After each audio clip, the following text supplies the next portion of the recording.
Major fa ja un quant d'anys que va rebre un nou veí, un pintor de renom internacional que destaca tant per la seva qualitat, per la qualitat de la seva obra, com per la seva capacitat per produir.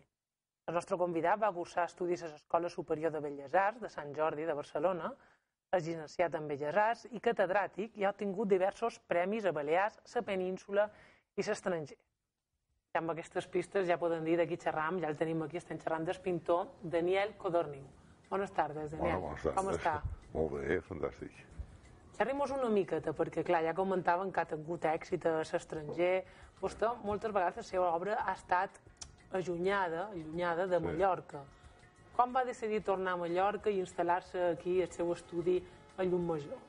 Bueno, jo per començar vaig partir de Mallorca perquè evidentment havia d'ampliar estudis a Barcelona i després ja la vida es va complicar, vaig quedar a viure per allà i de totes maneres feia escapades sempre de la joventut, anava a París perquè en aquell temps no hi havia res a Espanya i ja venia allà carregat d'energies i tal. Sempre he tingut aquesta cosa d'anar a cercar alguna cosa que m'ha interessat a fora, perquè si no tens aquí, ho has de seguir a fora, no hi ha remei. I després, és una llarga història, no? Molts anys allà davant classes. Com se va plantejar dir, ara torno? Pues perquè sempre, quan tu has escut un puesto, sempre s'estava d'estir, no? I jo venia aquí als estius, només perquè donava classes allà a Barcelona, estava a l'institut, i només podia venir als estius. Fins que un dia vaig dir, què va d'això? Acabat ben tot l'any. Jo demà excedència i vaig començar a venir aquí, vaig començar a disfrutar les estacions i per dedicar-me més a la que m'agradava, que era pintar. I xerrem-nos una miqueta de la seva pintura, perquè clar, els temes moltes vegades són barques de pesca, marines, jardins. Sí. Clar, són temes que en principi poden parèixer convencionals, però vostè els tracta d'una manera que podria transmetre modernitat. Com és això? Explica-mos una miqueta. Bueno, Una pregunta difícil, ja ho sé. No és difícil. El que passa és que la gent a Mallorca te poses l'etiqueta i diu Codorniu, que pinta les barques i les marines i tot això. I tu, si vols acceptat, has de donar barques i marines. I això coincidia que jo venia pintats estius i evidentment feia més barques que temes que ja eren. Perquè clar, estava en l'estiu, pintava marines, era lògic, i venia aquest quadre. I la gent, a base de veure aquesta oferta, ho ha acceptat molt bé i ha anat comprant això. Tot el que no siguin barques i marines, que jo naturalment no estava aturat a Barcelona de fer altres coses, però això no m'interessa. La figura femenina també té un lloc destacat a la seva obra. Què li atreu tant per pintar-la? Bueno, és que jo a Belles Arts penso que la base de la carrera era l'estudi de la figura, que l'assignatura de paisatge va ser de curs com una assignatura dins un curs. En canvi, figura en fèiem cada curs, tant dibuixar com pintar com esculpir. Vull dir que jo hi tinc una base ja per fer figura, no? Ara mos xerrava una miqueta també de que tenia que fer marines, tenia que fer per entrar dins un pot desmarcat, no? Què li pareix això de tenir que entrar dins un mercat? No, jo no m'ha interessat mai el tema aquest d'entrar o no deixar d'entrar. És que la gent m'ho requereix. La gent te diu això i veus que quan t'ensenyes una sèrie de quadres els únics que veus són aquests, els altres els ignora, no passa a fluir. I clar, al final dius, bueno, moltes dius la paraula. I vostè que ha sortit, que ha vist tot el que hi ha fora, que ha vist també el que hi ha aquí, què creu que mos falta o què creu que els hi falta en el panorama artístic insular?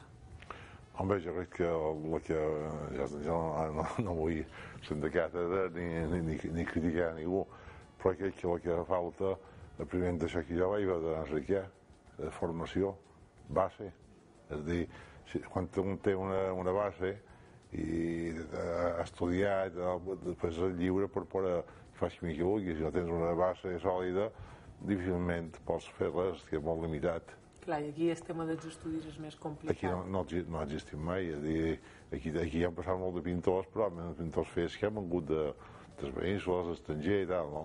La gent que s'ha format aquí és perquè ha hagut d'anar, com jo, hora. Sí. Aquest és el problema, no? Que no existeix aquí una possibilitat d'estudiar. Tot està mesclat, no? Perquè després els autodidactes, que persones en unes condicions extraordinàries, que segurament, no sé si és millor que hi sigui autodidactes que hagin passat per una acadèmia, perquè a vegades t'influeix tant l'acadèmia que tu deixes de treballar la personalitat, sí. Però, bueno, de totes maneres, si no tens una base, estàs molt limitat, sempre te repeteixes, sempre estàs fent el mateix. En canvi, si tu tens una formació àmplia, pots agafar un ventall de possibilitats tremendes. Xerem un poc més de la seva obra. Com descriuria l'evolució, ja sé que és una història llarga, no? Però una miqueta així, esquemàticament, l'evolució de la seva obra des dels inicis fins ara? Bueno, per això és un poc llarg, perquè per fer la seva obra haurien deixat de dir les coses que la gent no contempla, no? I jo no me resulta difícil explicar-ho ara. Però vull dir, perquè ho entenc jo, perquè també, clar, podem agafar uns llibres que jo tenc editats i allà sí que hi ha part de surrealisme, hi ha pintura social que vaig fer coincidint quan ja hi havia en Franco. Ha tocat molt d'estils. Bueno, no tants, però el lògic, profunditzar en l'imatge vol dir un estudi de psicologia de l'imatge, l'extracció, una sèrie de coses que sempre van lligades a la docència i a la necessitat d'haver d'explicar el que jo considero que és la lògica de l'imatge, no? Després, l'estructura de l'imatge te dona a analitzar i ser conseqüent del que tu fas i llavors de poder transmetre als altres i explicar amb claritat. I ara li faré una pregunta més fàcil, perquè aquesta, clar, amb tanta experiència li deu ser molt complicada d'explicar. Els seus projectes de futur, què té en ment ara, el futur? Doncs ara, en un moment, quant a desenvolupament normal de la meva pintura, estic en una fase que estic donant més importància a la part de les textures, de l'agilitat, del matèria, que a l'altra. Potser al començament preocupar-me de la línia, després te preocupes de la composició i vas completant una sèrie de factors fins que tenim el guiat ja en tots els ingredients, no?